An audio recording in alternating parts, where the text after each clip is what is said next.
How to control who can view your TikTok content on Android. This tutorial shows you how to manage the privacy settings for who sees your videos on TikTok. First, open TikTok on your Android device. Tap on Profile at the bottom right. From there, tap on the three lines at the top right. At this point, tap on Settings and Privacy. From there, tap on Manage Posts and Manage Post Visibility. After that, look for the video you want to manage the visibility for. In the next step, select the video and tap on Next.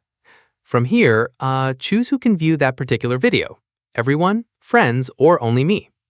After that, you may update the settings by clicking on Update.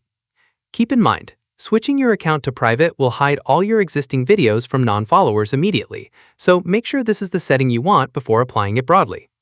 Finally, go back to your profile and confirm your content visibility settings are now applied the way you want.